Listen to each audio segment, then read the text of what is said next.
Howdy there, Metagaming here, and this is gonna be a video about those who are planning to study medicine or learning how to be a EMR, EMT, paramedic, pre-nursing, pre-med, surgeons and doctors, physicians, and nurses alike. There's gonna be some tips before getting into medicine, or nursing. Those who are going to be nursing out there's going to be some tips for those specifically going into nursing.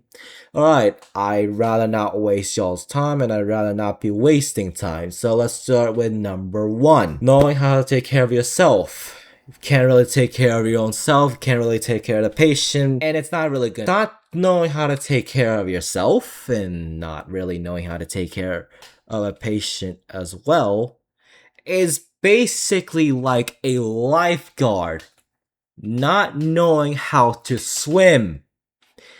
And you probably know how horrible, or even let alone actually terrifying it is to see a lifeguard not knowing how to swim yet still being hired anyway. And you're probably gonna be thinking, why is that lifeguard that doesn't know how to swim got hired in the first place?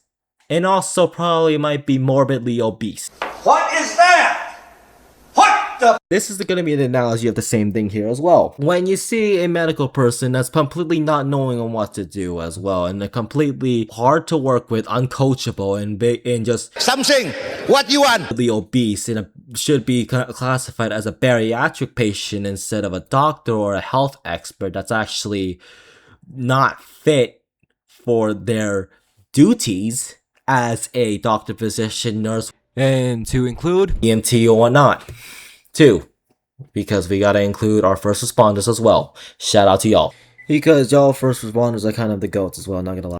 And here, I would also like to say that those who do not know how to take care of themselves are basically not only unfit to serve their duties as a healthcare provider, but also can endanger the patient. Also, your own self first. Try to get in shape, try to get fit, try to change your own diet as well. Try eating more whole foods if you don't really have. But if you are also a broke medical student that can't really have access to food and eat, and the only thing you probably have is some Indomie goreng or like some Maruchan or cup ramen or Korean ramyun as well in your own disposal. Hey, it be like that sometimes. And understandable, especially when you're drowning in a bunch of debt. It's the only thing that you got. It could be your last resort. Man, I can't blame you for that, to be honest.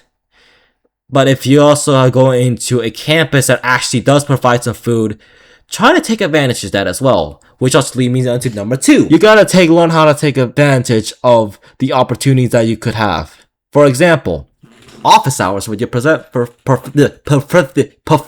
also post editor me here as well. And I also going to say over here, this part I end up struggling with the word professor, and so kind of went a little bit accidentally too much Manglish as well at the same time. Can I English one? Professors, office hours. Can't even think, bro. I can't, bro. For some reason, I ended up losing my whole entire mind on this part, especially to the fact that I could not even speak at all.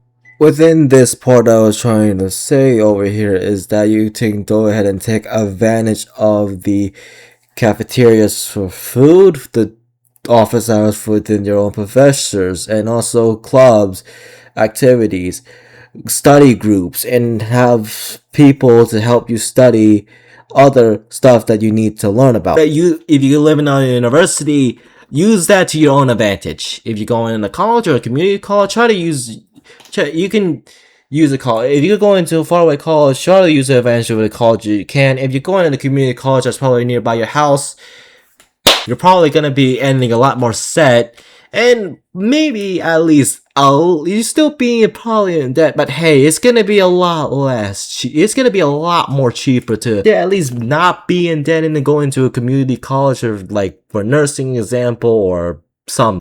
I mean, sure, it's not going to be great, but at least it's better than going into debt. And hey, at least you can probably be living at home to your parents as well and actually work. So that's a bit of a plus going into community college. Okay, number 3. This might contain actually some sensitive content, so please be advised. This is going to be specifically for the nurses and those who are going to be future nurses, currently are nurses, or are currently learning nursing and pre-nursing as well. Just because, okay, hold on, this is for my nurses. Just because you wear scrubs doesn't give you the right to go ahead and just make TikTok and proceed to go ahead and violate the HIPAA rights that were given upon the patients, the same patients that you're entrusted to treat, and the same patients that are entrusted into your care.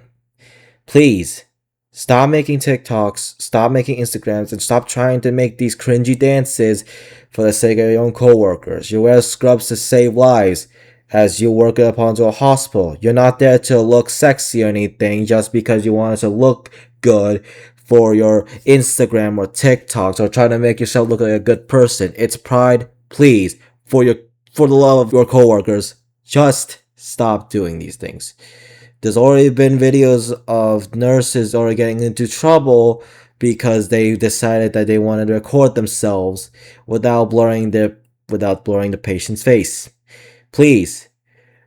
We have COPPA, we have HIPAA. We let the patients have their rights to privacy, especially when they are currently vulnerable as if in their own state. If you have to go ahead and make a video for the sake of medical education and whatnot, please use a training dummy instead or a training mannequin instead. Why even bother trying to go ahead and make these TikToks or these Instagram reels or whatever the crap that you're doing just for the sake of attention? Stop trying to beg for attention. You're not special. You're the same nurse as everybody else in the whole entirety of the hospital. You are not special. I will say this again. You are not special, and you never are special. You will have to work on the same shift with the same coworkers that you have that you may or may not hate. So please, stop trying upon to do this. So many nurses already get into trouble, and it's just completely staining and giving the good, hardworking nurses that are in there already so much more negative attention and just so much more trouble to deal with. There is a reason why America has a nursing shortage, because they are running out of good nurses in their own hospitals, and the rest upon the nurses that could be filling up might have already quit practicing nursing or already quit studying nursing because of how stressful and intensive it is. So please, those who are nurses, currently nursing, pre-nursing, nursing students, RNs, CNAs, for everyone's sake, just keep the phone down, keep the phone away, just don't record yourself for crying out loud, and at least try to be a decent human being where no one needs to go ahead and see all of the crap that they have to deal with. So many suffering is already one day, and there's already too much suffering in the whole entirety of the world, and especially in the United States of America. We don't have enough good nurses, nor do we actually have that are also willing to work up onto the hospitals, well, knowing that they're going to be hating every single moment of it. And also some nurses are there for the sake up onto attention as well, and craving attention as well. So please, don't record yourself. The phone can wait, TikTok can wait, the fame can wait. Anyways, always respect the patient's privacy. I don't have to say any more upon this is because privacy is a human right. It shall always be a human right. So let us hope that we can be able to respect the human right to have the privacy and decency to at least not be recorded for the sake of attention. Number 4, empathy and compassion. As I was trying to say, being unempathetic, like also trying to violate the privacy for the sake of one's personal gains, for example, fame, is one of the worst traits to have as a healthcare provider. There are so much more people that are already suffering. Imagine this.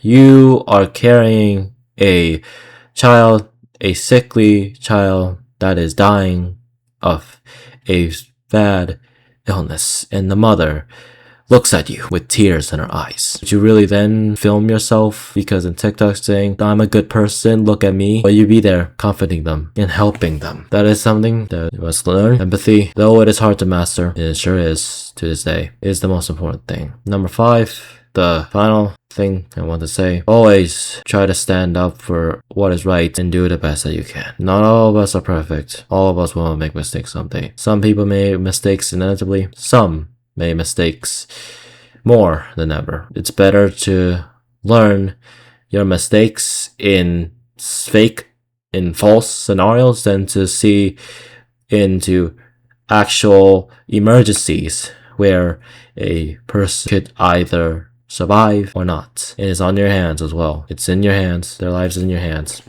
And I trust you to save their lives. Always remember to do this. Always remember, try the best that you can. If you can't be able to resuscitate, there's always a time where you're not going to be able to resuscitate someone, either with a DNR or something else. At the end of the day, you should also know that you ended up trying to do your best, even within the most hardest of things, even if failure was just inevitable. To those who are learning medicine, pre-medicine, nursing, pre-nursing, currently nurses, retired doctors, retired medical personnel, and first responders, I wish you upon the best of luck and the best of days as well. Within upon to this episode, some of the advice I may have is not perfect, but hopefully can at least get you a little bit, I hope, for the best of whatever you are, and I do indeed hope that things are going well. Now, especially within the entirety of this world, it's a heck of a world to be in there, and it is scary indeed. I should have wanted to know this because I too was an EMT student, and learning upon to that are many, many things that has been installed upon to me. The values from scene safety. Sorry I have to cut majority part of this out. I am genuinely so tired to the point where I cannot actually speak much, so I'll probably end it with this following message to those who are going upon to these things, especially a new start into the medical field and in the medical industry and other aspects in medicine or emergency medicine, the best. I wish you the best of luck, and I truly hope that you will end up one day walking across that stage with your PhD, your bachelor's, your doctorates, masters, whatever, and knowing that the fact that at the end of the day, you did it. You finally did it. I'm going to end this video over here. I wish you the best of luck. Metagaming out.